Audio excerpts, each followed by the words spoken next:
You are listening to The Evidence Logger. Our cases have been researched using open source and archive materials. It deals with true crimes and real people.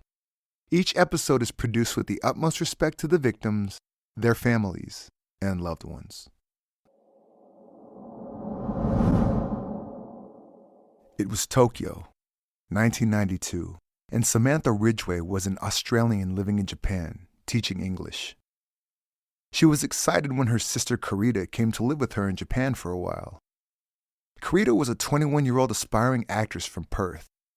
She was worldly, bright, and started traveling at the young age of 17. Her travels had taken her all over the world, from the US, Mexico, and Nepal. Japan was the next tick on her list. But things would end in tragedy for Karita. One Monday morning, her sister Samantha received a call from a hospital, notifying her that Karita had been admitted and was seriously ill. Samantha rushed to Hideshima Hospital. Her sister was slipping in and out of consciousness. Karita held out her hand so Samantha could hold it, but she could not speak anymore. Hospital staff explained that Karita had eaten a raw oyster, which caused liver failure. A man called Akira Nishida had brought her in. He said that Karita had been on a date with him when she had eaten this oyster. Within days, Karita was declared brain dead, and her family had to make the heartbreaking decision to switch off her life support. Samantha was suspicious of the man who claimed that he had been on a date with Karita. Samantha knew that Karita's condition was caused by this man. Perhaps he poisoned her. But why would anyone want Karita dead? It would take 8 grueling years for the Ridgway family to understand what had happened to Karita in February of 1992.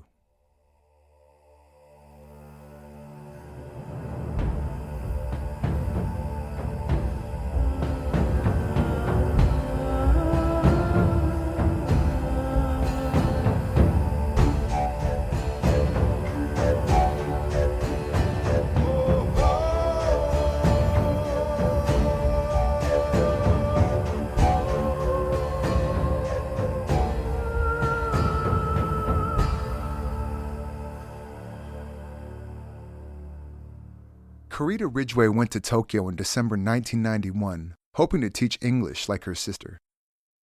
She was saving up to pay off a loan after studying at a drama school in Sydney. Back home in Australia, her fiancé, Robert Finnegan, who was still at law school, was waiting for her to return, and they were looking forward to starting their life together. Tokyo cannot be compared to any other city. It is vibrant, colorful, and busy. A blend of modern technology and a culture steeped in tradition. It is regarded as a safe city with one of the lowest homicide rates in the world.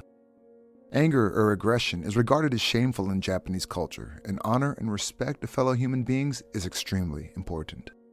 Karita soon found that teaching jobs were hard to come by in Tokyo in 1992. She needed to find a job soon, so she scoured the newspaper and found a job as a hostess at a club in an upmarket area.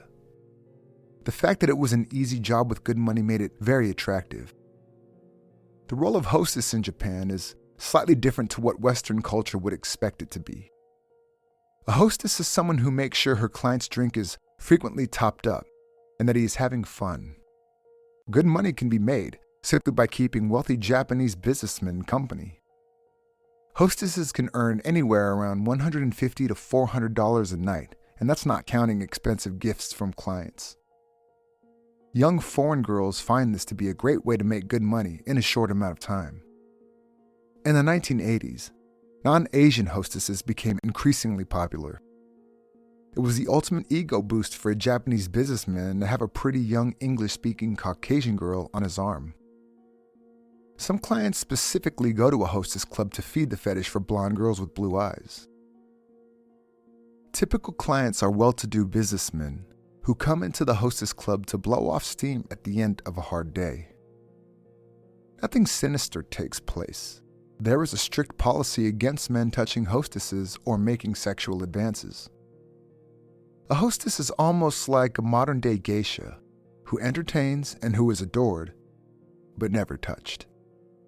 If a client were to touch a hostess, he would be thrown out of the club immediately and banned for life. A hostess club is simply a place where men go to feel attractive and important. Beautiful, exotic women fill their drinks, light their cigarettes, and engage in conversation. A mama-san, or female manager, keeps a close eye on the girls working in the club to make sure everything is okay. If clients want more, they can arrange a pay date with a hostess. This is called a dohan. No sex is expected when going on a dohan. It is important to note that hostesses are not prostitutes or sex workers. They are more like well-paid platonic companions. Hostesses are encouraged to accept invitations to dohans, which usually means dinner around 7 p.m., after which the client accompanies the hostess to the club around 9 p.m.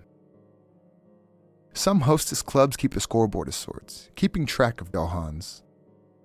Each hostess is expected to have a certain amount of dohans in a specified time, or else she would be fired.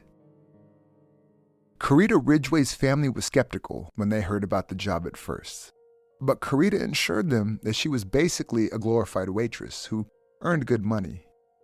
Many young foreign girls were working with her, and she did not feel at all unsafe. On Friday evening, Valentine's Day 1992, Karita and a group of hostesses she worked with went on a dohan with several customers. A friend saw her leaving with an older gentleman who had offered her a lift home. This was the last time anyone saw Karita, alive and well, before her sister rushed to the hospital that fateful Monday following. Karita's sister Samantha was puzzled. She received a strange message from Karita, which said that she was going away for the weekend. Worried and unable to reach her sister, Samantha's worst fears were confirmed when she found her sister in hospital, fighting for her life. Karita's parents, Annette Foster and Nigel Ridgway, who flew to Tokyo from Perth, were shocked to learn that Karita had been diagnosed with hepatitis E. She had suffered complete organ failure and was declared brain dead. Samantha was desperate to speak to the man who had reportedly brought Karita into hospital. He did call her a couple of times, asking about Karita, who had slipped into a coma at the time. However, Mr. Nishida never left any specific details about himself or how Samantha could reach him. He left no number and no address when he checked Karita into the hospital either. Forced to believe the shellfish story, her family agreed to have Karita's body cremated, as is Japanese custom. Before she was cremated, however, there was a post-mortem examination. Despite many efforts from Karita's family, they never received any results. Without support from Japanese or Australian authorities, Samantha and her parents were left at a dead end. Before they left Japan to return to Australia, the man who called himself Akira Nishida met with them at a hotel near the airport. He told them the whole story about the oyster. He said that he felt terrible about everything. He handed over a diamond necklace and a ring that he had bought for Karita. Karita's family remembered the man being quite nervous, as he kept wiping sweat from his forehead with a handkerchief. He also said that he'd loved Karita and that he wanted to spend more time with her. He also offered to pay 1 million yen to cover the family's travel costs and Karita's funeral.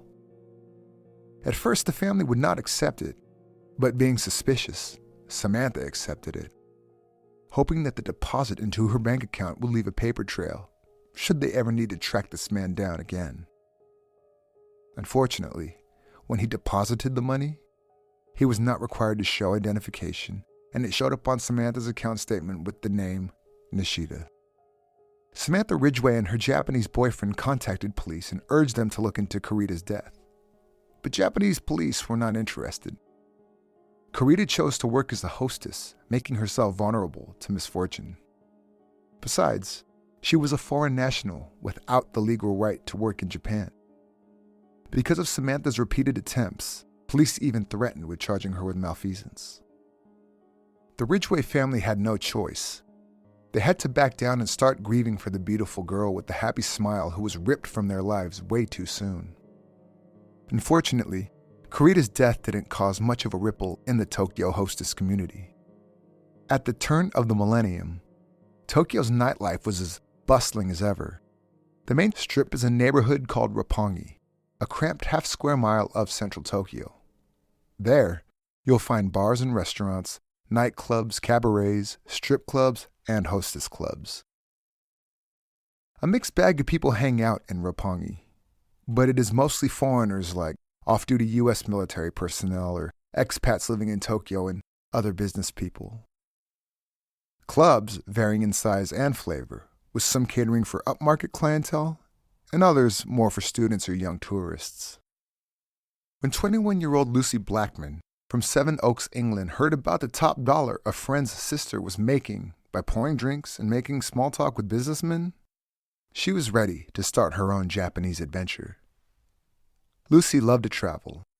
She worked as cabin crew for British Airways for a while, but she and her childhood friend, Louise Phillips, decided to take some time out and work in Japan. They arrived on the 4th of May, 2000, and entered the country on a 90-day tourist visa. Her diary entry, written moments after arriving in Tokyo, read, "It is 9:13 here in Tokyo, making it 12:10 midnight behind in England. I am sitting on a suitcase at the railway underground feeling completely overwhelmed. I am very tired, also afraid, anxious and lost, and very hot. I only hope that I will look back at this with hindsight and laugh at my innocence, of how I was so unaware of what was in store for me." Less than 3 months later, Lucy would be dead, and what happened to her was no laughing matter. Lucy and Louise found lodging in a gaijin, an apartment building called Sasaki House. The majority of residents were foreigners. The deposits were low, and the checks on visas were almost non-existent. They shared a 6-tatami, or 6-floor mat, room with a couple of other young expats. Their adventure was about to begin. Back in England, Lucy worked at the Societe Generale, a French investment bank, which took her out of Seven Oaks and into London. She loved the fast pace and high energy of the trading floor where she worked as an assistant to the traders. After work, they would go out to trendy bars in the city, sipping champagne. Her salary also afforded her nice clothing and jewelry. She was a bombshell and enjoyed the flirting game. Her taste for the high life and finer things caused her to chase up credit card debt. After a relationship with a trader broke up and she left the bank, she applied for a job at British Airways and was hired. However, the constant jet lag was getting her down, and she felt she needed to change, which was what brought her to Tokyo. Lucy was attractive and had no trouble finding a job as a hostess at a club. She was tall with naturally blonde hair and was always well-groomed. Like Carita Ridgway's family 8 years earlier, Lucy's family was also concerned about her new job. Pretty girls being paid to keep businessmen company did not sound innocent. Lucy put them at ease. She emailed her sister and told her the job was like being an air hostess without the altitude. She admitted to her mom that a customer once offered her a fantastic amount of money to sleep with him. She laughed at the proposal and reminded the suitor that her job was to pour drinks and discuss mundane topics and perhaps sing karaoke together. Lucy told her sister, Sophie, that she couldn't believe she was being paid so much money just to pretend that she was listening to someone. Lucy and her travel companion friend Louise were very close, and they both worked at the same hostess club, Casablanca, in the heart of Roppongi. They watched out for each other and kept in regular contact with their families back in the UK. They settled into the regular hostess routine of late nights, daily sleep-ins, and afternoon shopping. Lucy met an American Marine called Scott Fraser, who was stationed on the aircraft carrier USS Kitty Hawk in Yokosuka, and they started dating casually. On the very first night, Lucy was booked for a dohan. She was quite excited as the money was good. She made plans with Louise and some other girls from the club to go out for a night of dancing. It was a Saturday afternoon around 3 p.m. when she left the apartment to meet a client for coffee.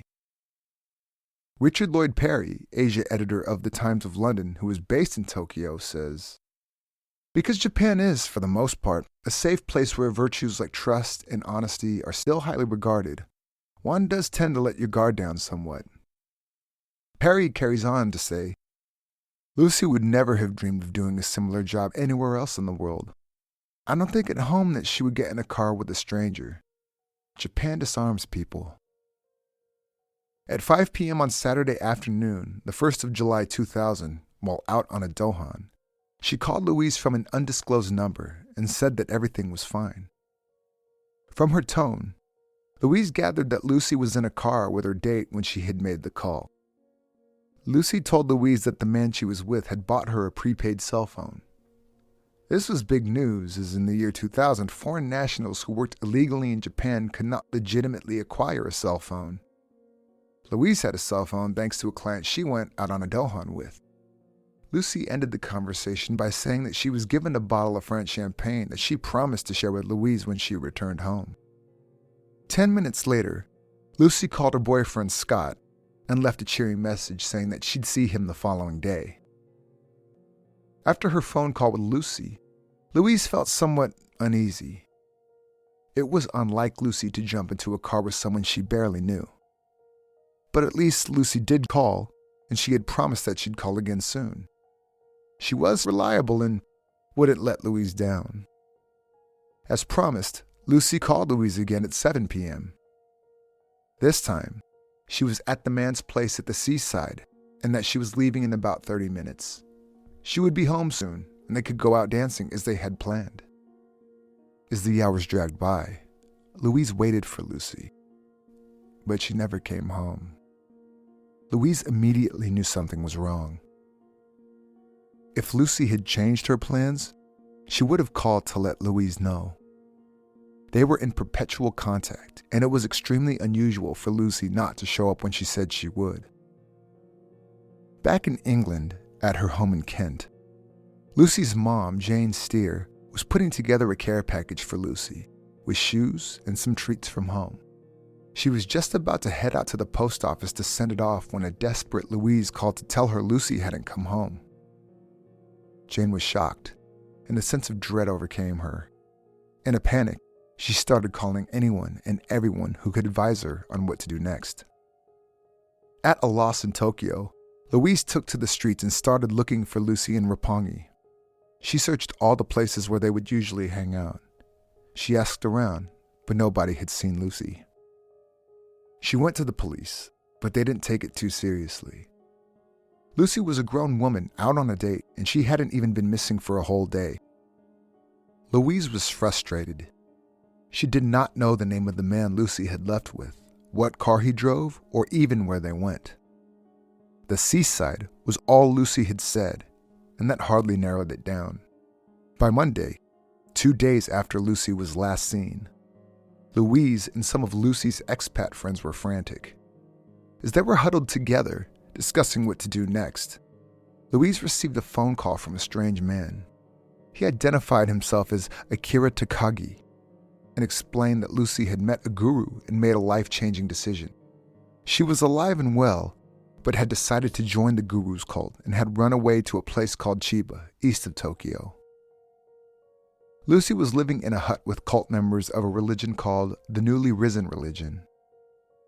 Despite Louise's insistence to speak to Lucy, the calm and controlled voice on the other end of the line said that Lucy wasn't feeling well, and that she had a lot of studying to do if she wanted to fit into her new way of life. Lucy allegedly asked the man to call Louise to let her and Scott know that she was okay. Also, that she was sorry, but she would not be coming back. Louise knew this could not be true and called the man's bluff. Louise said she wanted to join the cult too. The man promised to discuss it with the guru. In the meantime, he wanted to send Lucy's things to Louise, if she could only give him the address. And again, Louise called him on it. Lucy knew the address. The man hung up. This bizarre phone call confirmed Louise's fears. Something was terribly wrong.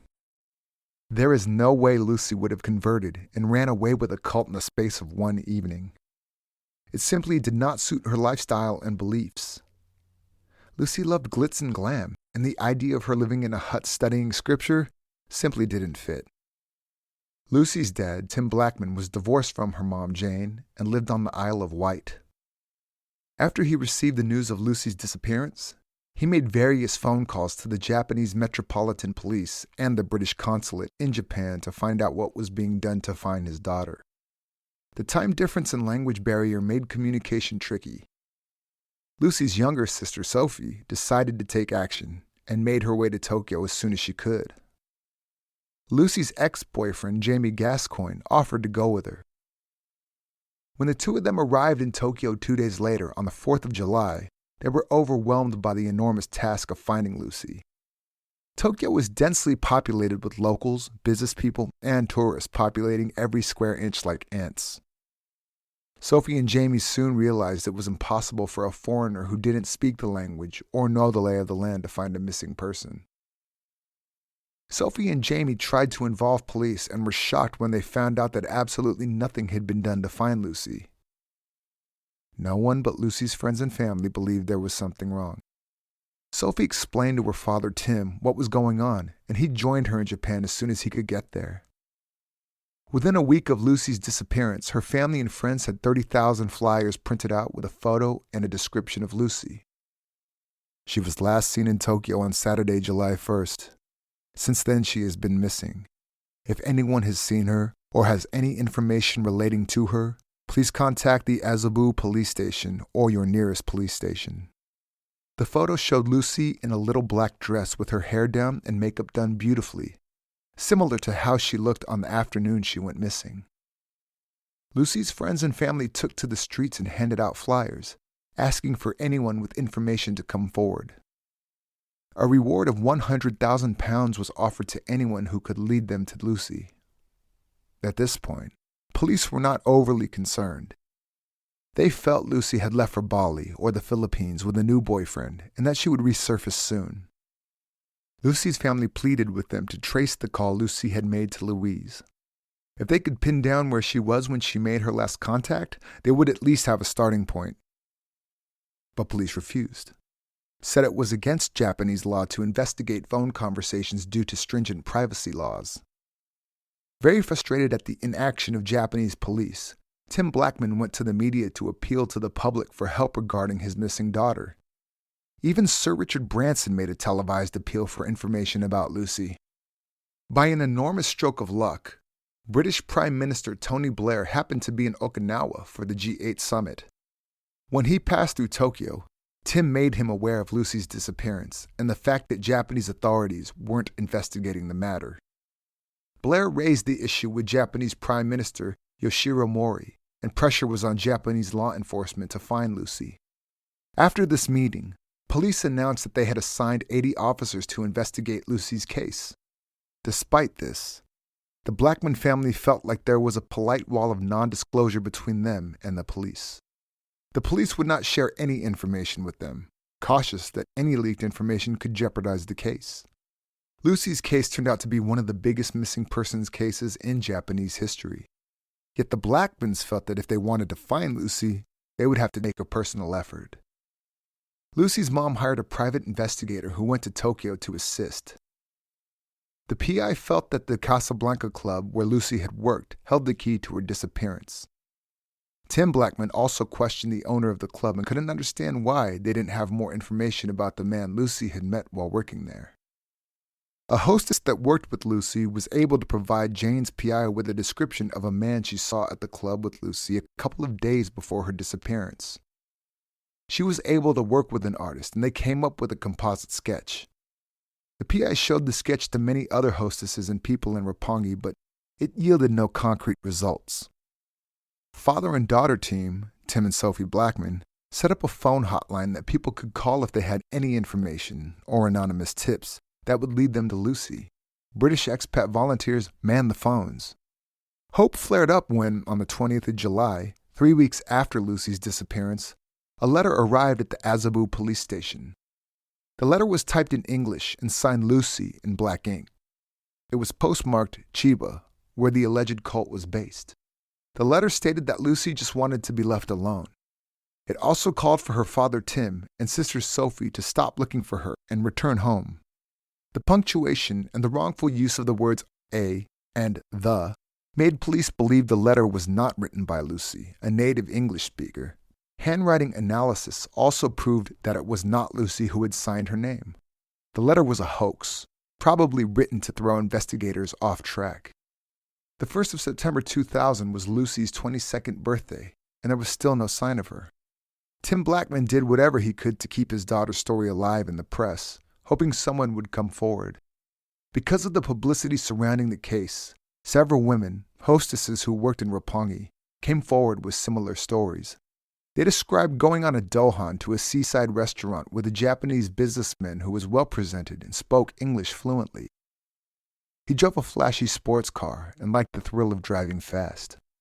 At the club, the man kept a low profile and didn't draw much attention to himself. Contrary to the Japanese custom of handing out business cards as a way of formally introducing oneself, he never gave out any. Although all the women described the same man, they remembered different names. He used a different pseudonym with each woman, calling himself Koji, Yuji, or Kazu. On the dohan, after dinner, he took the ladies to his seaside condo. He would then give them a special drink of wine, after which none of the girls had any memory of what happened after that. They were knocked out cold, almost immediately. When they woke up the next day, they were confused and ill, and took a couple of days to recover. He said to one of the women that she had finished a whole bottle of vodka and was suffering from alcohol poisoning. As it turned out, some of them had reported the man to Roppongi police. Nothing was done to follow up. Many of these women were working and living in Tokyo illegally and didn't press further charges when they were ignored by police.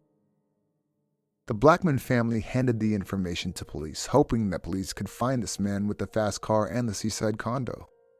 Police took notice and reopened several cases of rape in the Roppongi area. British Lord Chancellor Derry Irvine assisted the Blackman family with his legal expertise. He managed to convince the Japanese authorities to track Lucy's last phone call. He assured them that a police investigation is a confidential matter too, so they won't be exploiting the public's privacy by tracing phone calls. Amazingly, Japanese authorities conceded. They finally traced where Lucy made her last phone call from, the seaside resort of Zushi. This, coupled with the stories from the other hostesses who called the hotline, led police to a man called Joji Obara, 48, a playboy tycoon with a fleet of luxury vehicles. He was arrested on October 12, 2000, 3 months after Lucy's disappearance. Obara denied knowing or ever having met Lucy Blackman.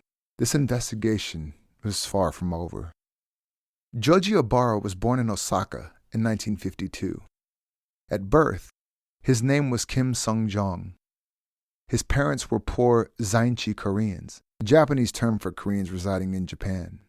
His father was a scrap collector and a taxi driver, who eventually owned a fleet of taxis and turned his fortune around by investing in lucrative pachinko parlors. Pachinko is the Japanese equivalent to a casino where people play on machines similar to slot machines. Obara had a prestigious education with private tutors. When he was 15 years old, his parents enrolled him in a prep school affiliated with Keio University. The prep school was in Tokyo, away from his home in Osaka. His parents bought a house in Tokyo where he lived alone, cared for by a maid. When he started his tertiary education at Keio University, he changed his name to a more Japanese-sounding Seisho Hoshiyama to avoid discrimination. He also had cosmetic surgery to make his eyes look less Korean, and took growth hormones in an effort to boost his size.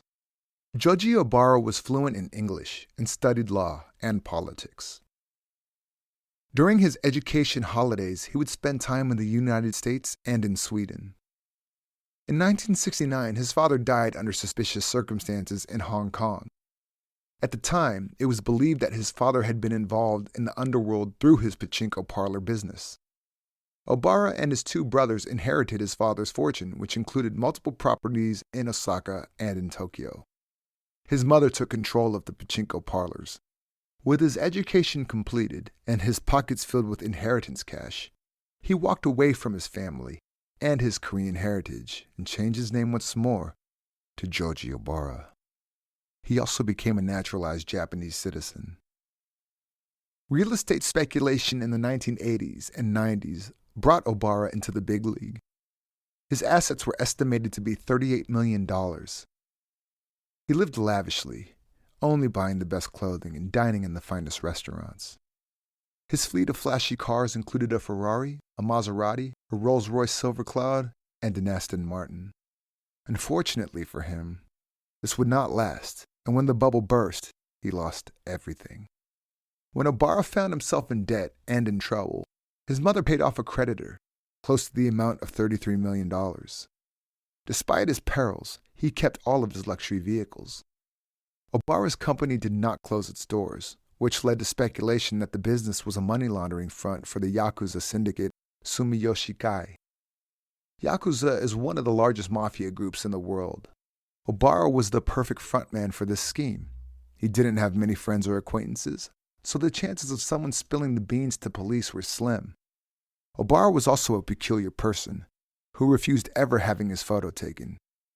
He always wore oversized sunglasses and lived a nocturnal lifestyle, feverishly cruising between his seaside properties and central Tokyo residences. He was a recreational drug user who was reported to have a fixation with Western women. In 1998, Joji Obara was arrested in a beach town south of Osaka called Shirahama for dressing up in women's clothing and entering a female public restroom to record women on video.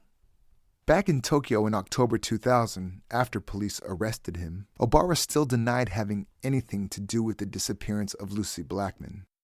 In Japan, 95% of cases are solved with a confession. Defendants are urged to honorably confess to crimes, but Obara didn't budge. He steadfastly refused to admit guilt. Investigators were frustrated and assumed that he didn't confess because he wasn't technically Japanese, but Korean. As Richard Lloyd Perry explains, they were suggesting that Japanese criminals at least have a sense of decency and confess. Police were complaining that it was their bad luck being landed with a dishonest criminal.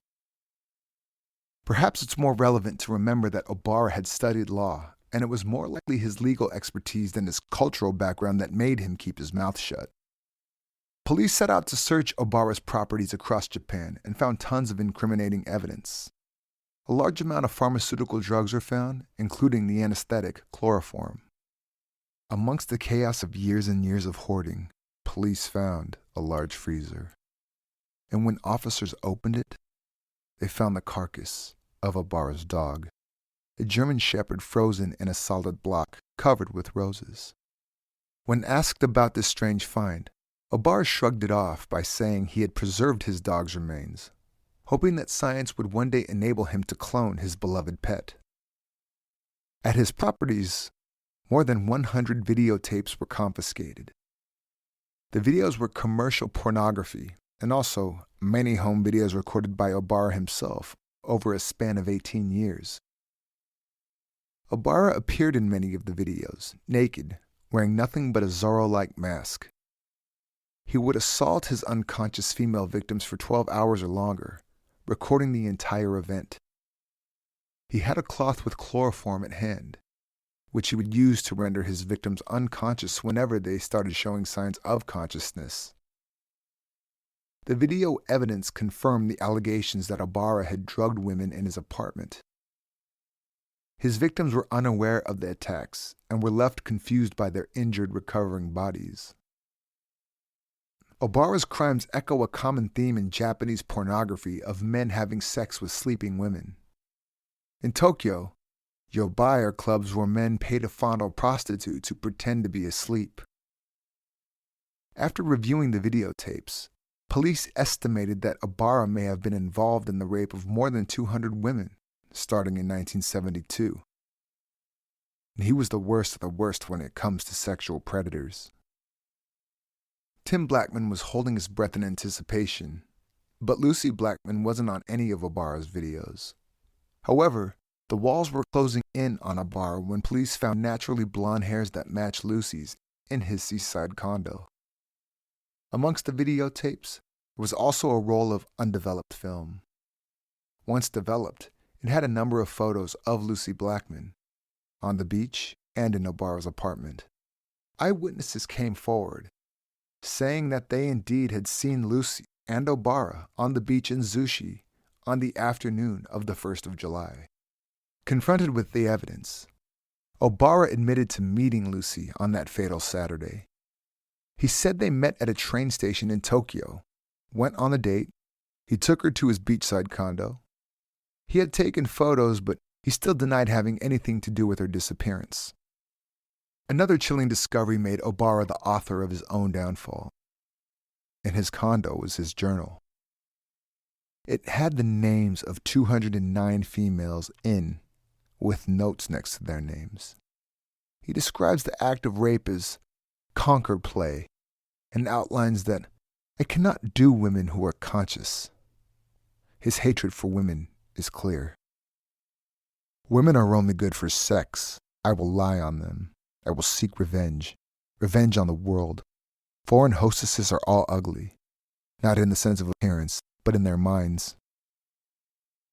Next to one name, the note read, too much chloroform. That name was Carita Ridgway. Across the ocean in Australia, Robert Finnegan, Carita's fiancé at the time of her death, followed Lucy Blackman's story when it made Australian news. He immediately made a connection between Carita's death and Lucy's disappearance and contacted Japanese authorities. Investigators realized their captive could be more than a serial rapist. He could be a murderer. After reviewing hours and hours of nauseating video footage, police found the video of Obara raping Carita Ridgway. Unbelievably, the hospital where Carita died had kept a sample of her liver. Forensic scientists were able to test her liver sample and it showed traces of chloroform. An overdose of chloroform would attack the liver, induce toxic hepatitis and organ failure. This proves that it was not a bad oyster that had killed her, but rather a very bad person. A receipt for a cash transfer to the Ridgway family, made by Nishida, was also recovered. Samantha's instinct to create a paper trail against the man she suspected had murdered her sister finally paid off after 8 long years. Evidence that Obara killed Carita Ridgway made police approach Lucy Blackman's disappearance as a homicide for the first time. Records show that the day after Lucy vanished, on Sunday the 2nd of July, Obara called a couple of local hospitals and asked how to resuscitate a drug overdose victim. During this week in early July, Obara's computer hard drive showed that his internet searches included the terms how to dispose of a body and sulfuric acid. 4 days later, neighbors at Obara's Miura condo heard strange noises coming from his place.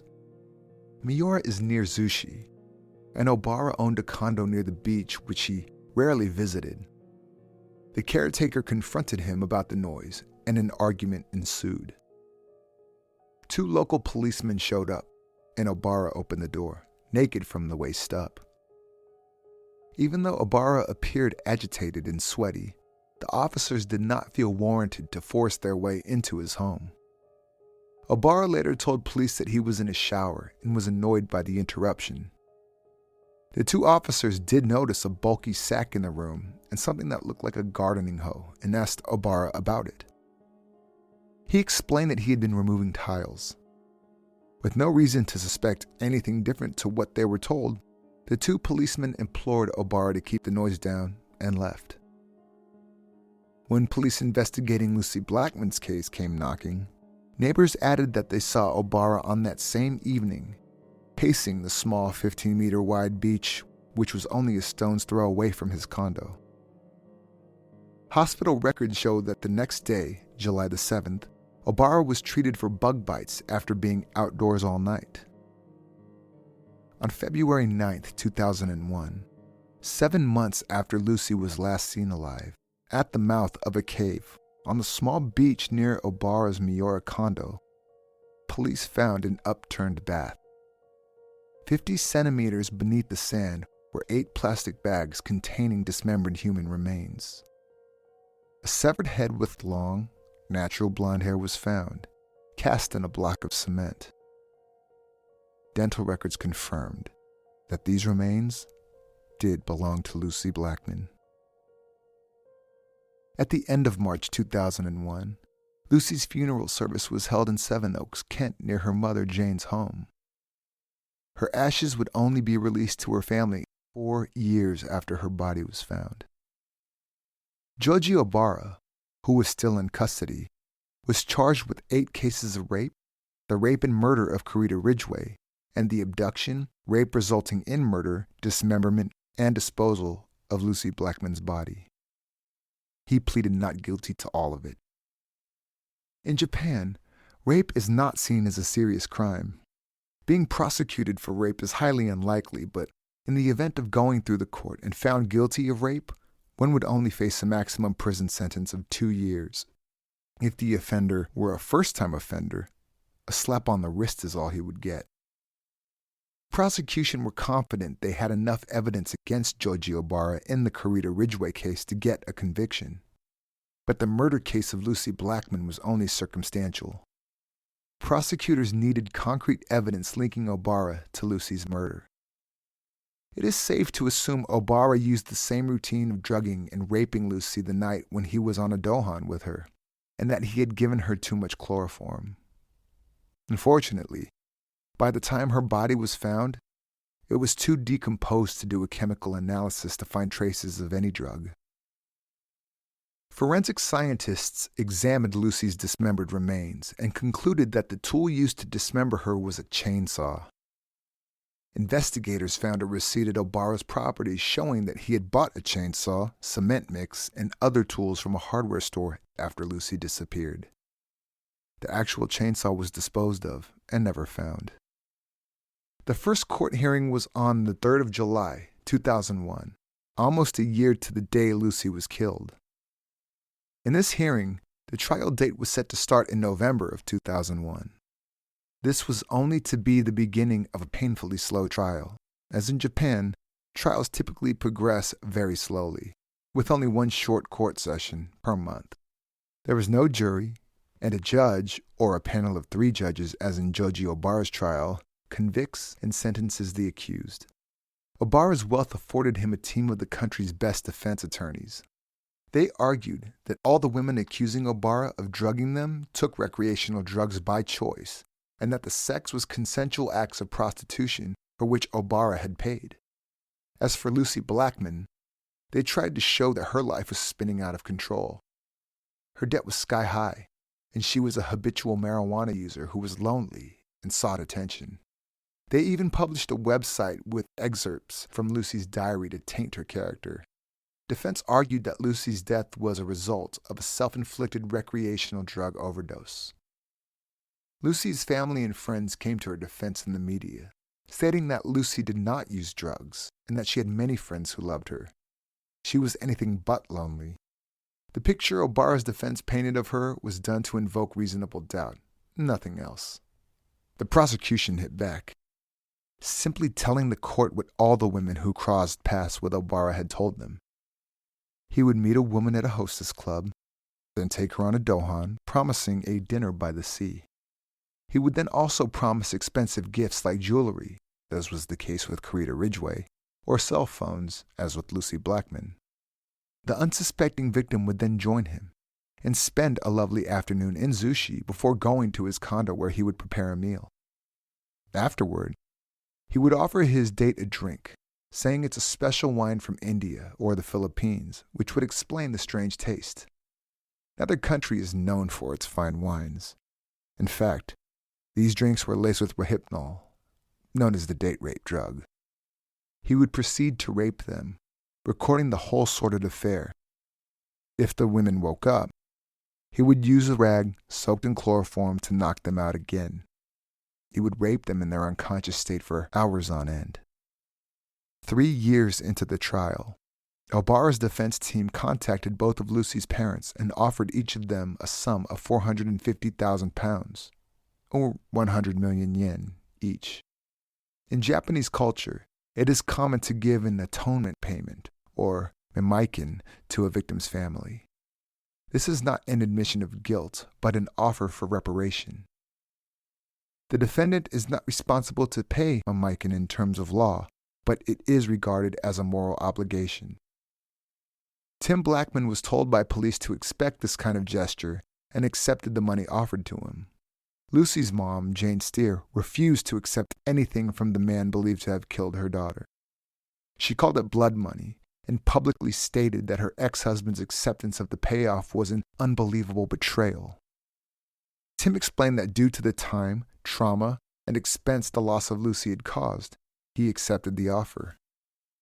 In Japanese court, an offer of retribution by an offender who confesses to a crime will be taken into consideration by judges when sentencing. Acceptance of the offer is regarded as forgiveness, which could lessen the sentence. However, in Joji Obara's case, he never admitted guilt, so the payment did not influence the judge's decision. In April 2007, 55-year-old Joji Obara was found guilty in Tokyo High Court on all charges laid against him, the murder of Kurita Ridgway, and 8 cases of rape. But he was acquitted of Lucy Blackman's murder due to a lack of physical evidence. For the other crimes, he received a life sentence. Kurita's family was relieved that Obara was finally held accountable for killing their daughter and sister. But their anger and disappointment in relation to the 1992 investigation would haunt them for years to come. Had police listened to their pleas, the animal who gave himself the name of Joji Obara would have been off the streets long before he had a chance to hurt anyone else. Lucy Blackman's family and the prosecution were not going to accept his acquittal of her murder and appealed the verdict. In December 2008, a harrowing 8 years after Lucy's murder, Joji Obara was found guilty of abducting, dismembering, and concealing Lucy Blackman's body. He was not convicted of her murder. One of the prosecutors referred to him as the beast with a human face. While serving his life sentence in jail, Obara was declared bankrupt with debts of 23.8 billion yen, or more than 22 billion US dollars. His prison cell is filled with stacks of documents, and his lawyers visit him regularly, hoping to appeal his verdict. That is quite optimistic, seeing as the Supreme Court of Japan upheld his life sentence when he lodged an appeal in December 2010. To this day, Joji Obara denies any involvement in Lucy Blackman's death. A trust promoting personal safety, especially to young people traveling abroad, was established in Lucy's name. The Lucy Blackman Trust offers advice, logistical support, repatriation assistance, and fundraising solutions to British manslaughter or murder victims' families abroad. Tim Blackman used a part of the atonement payment given to him by Joji Obara to establish this fund.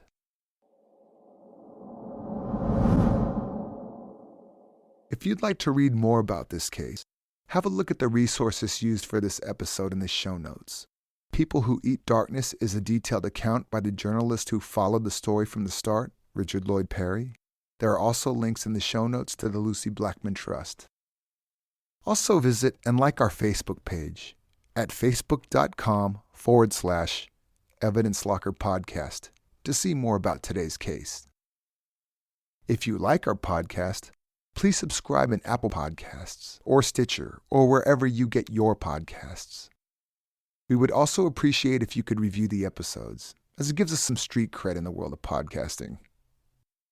This was the Evidence Locker. Thank you for listening.